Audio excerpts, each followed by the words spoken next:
un'ottima difesa che continua dunque a produrre azioni offensive per la squadra, e guardiamo anche questa.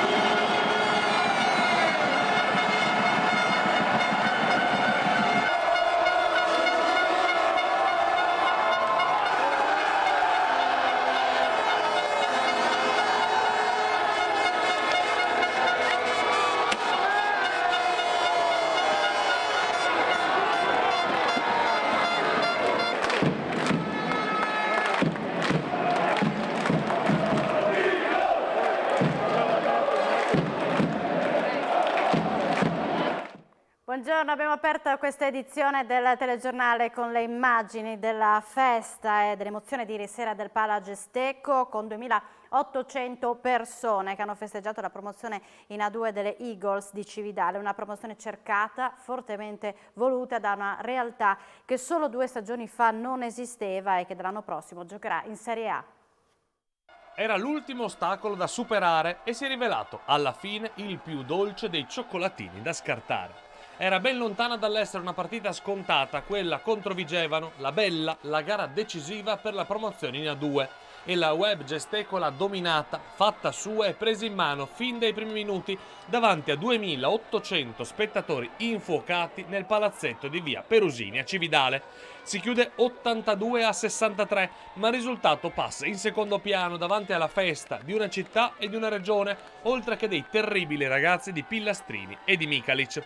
Cividale si colora di giallo e Friulano parlerà la prossima A2 con 2 squadre di Udine e Provincia nel secondo campionato nazionale. Come una bella favola, è una bella favola che mi ripaga di una vita dedicata alla pallacanestro. Vivo per queste cose qua. Di tanti sassolini anche che hai dovuto buttare giù. Ho subito di tutto questi 2 anni, non credo che me lo meritavo. Quando non ho mai reagito ho pensato solamente a noi e allargare questa base, a non cadere in provocazioni, a non voler togliermi, cioè non ero io il protagonista sono loro. Io sono semplicemente un appassionato che mette a disposizione la sua competenza, il suo amore per il basket e soprattutto un grande, incredibile amore per il territorio. Ma con questa ci vai a dormire stasera? Penso di sì, forse la do ad Adriano, perché senza di lui non ci sarebbe stato tutto questo. Incredibile, è una cosa fantastica, tutto questo è incredibile. Vedere la passione con quale sono venuti tutti in questi ultimi tempi al palazzetto ci riempie il cuore e ci dà la fiducia per andare in questa Serie A tanto ammirata che speriamo di potersela meritare di nuovamente. Diamo qualche numero. Cividale ha 10-11 mila abitanti, 2800 persone erano qui e l'anno prossimo in A2. Caspita Rina, questo senz'altro è una grande soddisfazione.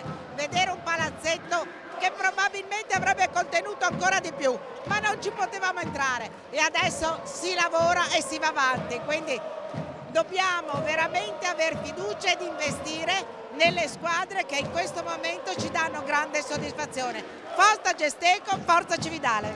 Oggi davvero ho provato delle emozioni uniche, ci sono 2800 persone che saltano, ballano, fanno festa, meraviglioso per il Friuli Venezia Giulia, per Udine, per la provincia di Udine, 2 squadre in Serie A2, quindi grande festa, veramente bravo Mikalic, l'allenatore e tutta la squadra. E siamo ai dati della pandemia. In una settimana in Friuli Venezia Giulia sono raddoppiati i casi di Covid-19, un dato che fa schizzare in alto i dati della pandemia appunto nella nostra regione, maglia nera d'Italia appunto per i nuovi contagi.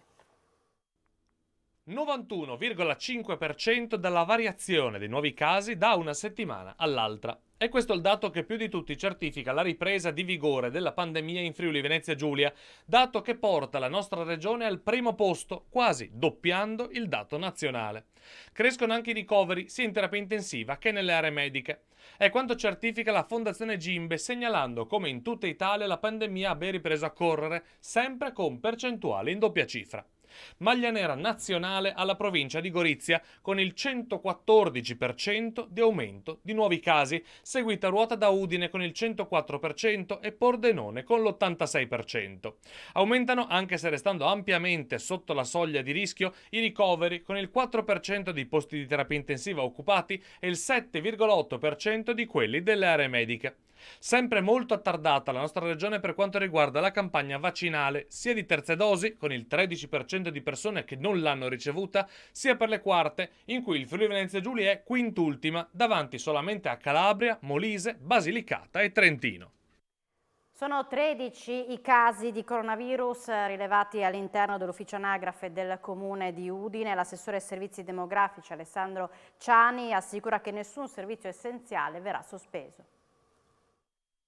Alessandro Ciani, assessore ai servizi demografici del comune di Udine. In questi giorni si è sviluppato un focolaio Covid all'interno dell'ufficio anagrafe riconducibile all'attività legata al referendum. Come si sta fronteggiando la situazione? Abbiamo provveduto ad una riorganizzazione interna dell'attività degli uffici in modo da evitare disagi alla popolazione. L'anagrafe è un ufficio molto delicato per tutti i comuni, in quanto la gran parte dei servizi che vengono erogati da quegli uffici sono dei servizi essenziali. Abbiamo quindi riorganizzato gli uffici, distanziato maggiormente il personale, c'è l'obbligo di mascherina, abbiamo messo in smart working alcuni dipendenti che potevano lavorare da casa. La cosa importante però è che non abbiamo mai smesso di erogare questi servizi essenziali ai cittadini. La normativa elettorale è una normativa complicatissima, molto vecchia, che richiede una serie di incartamenti direi ormai superati dalla realtà, e quindi sarebbe molto importante che a livello nazionale, perché le normative sono nazionali, si procedesse il più possibile ad una digitalizzazione.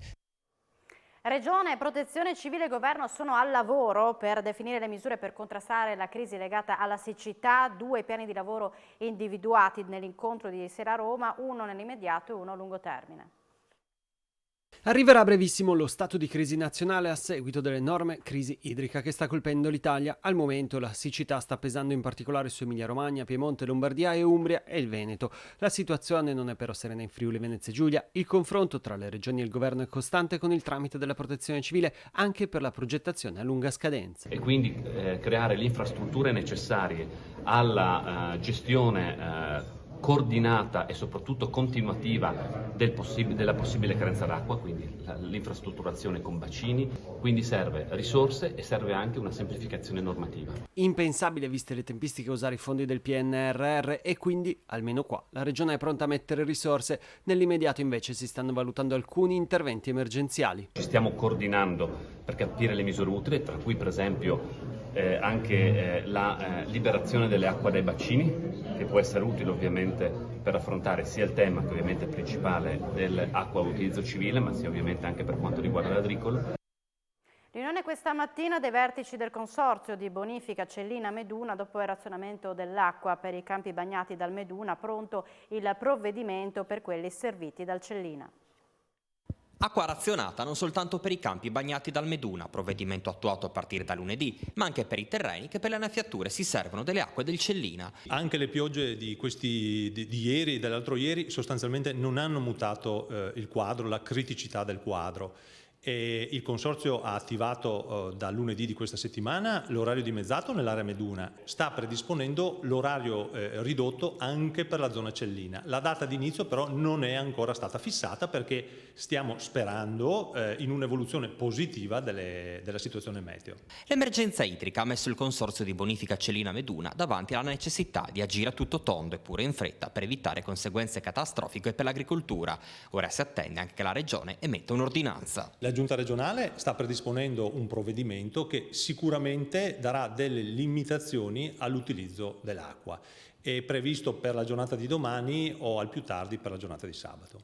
Anniversario dei 248 anni della Guardia di Finanza celebrato oggi in tutti e 4 i capoluoghi di provincia della nostra regione. Attenzione alle frodi legate al Covid-19 e ai controlli legati all'erogazione del superbonus 110%. Siamo andati a Pordenone. Operatività a tutto campo. Nel suo 248esimo anniversario della fondazione, la Guardia di Finanza di Pordenone ha sviscerato i numeri relativi ad una costante presenza delle fiamme gialle sul territorio della destra tagliamento.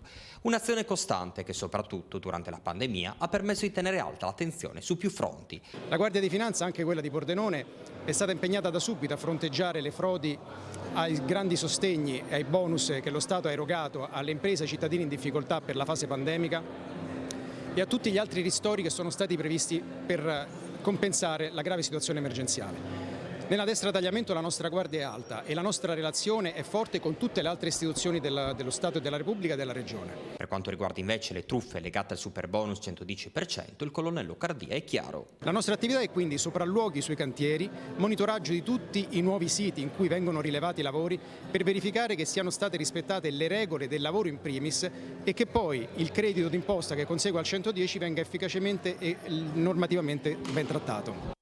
Patrizia Zambon è il nuovo segretario regionale della UIL Trasporti, è stata eletta dal congresso svoltosi ieri a Monfalcone al quale ha partecipato il segretario nazionale Odone. La UIL Trasporti, evidenziato Zambon, è il primo sindacato di settore in regione con un trend di crescita intorno al più 20% nel 2021.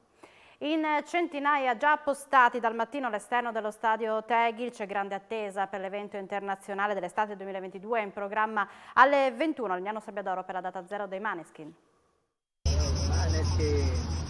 Tutti a Lignano per i Maneskin, in centinaia già postati dal mattino all'esterno dello stadio Tegel in attesa dell'apertura dei cancelli prevista alle 16:30. La band è pronta a scaldare i circa 27.500 pronti ad applaudire e cantare con la band Record che ha vinto Sanremo, trionfato l'Eurovision con Zitti e Buoni, superando i confini nazionali, diventando celebri in tutta Europa e anche negli Stati Uniti. Damiano Vittoria, Thomas e Ethan sono delle star internazionali e per loro arrivano fan perfino dalle Bahamas agli Stati Uniti. Uno spettacolo studiato nei minimi dettagli per la data zero del loro live al Circo Massimo, a partire dal palco, largo 80 metri, profondo 25 e alto 22.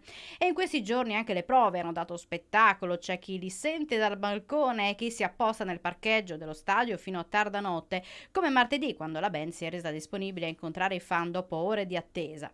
L'evento organizzato da FVG Music Live Vigna PR, la città di Lignano Sabbiadoro e Promo Turismo Friuli Venezia Giulia, una promozione del territorio e un'opportunità per la località turistica che da giorni vede negozi, ristoranti e alberghi sold out.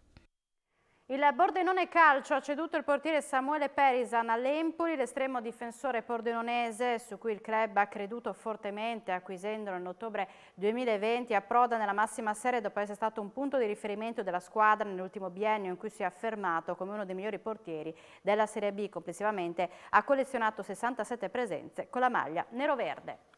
Siamo in chiusura, subito dopo la pubblicità, appuntamento con A Voi la Linea. Grazie per l'attenzione e buona giornata.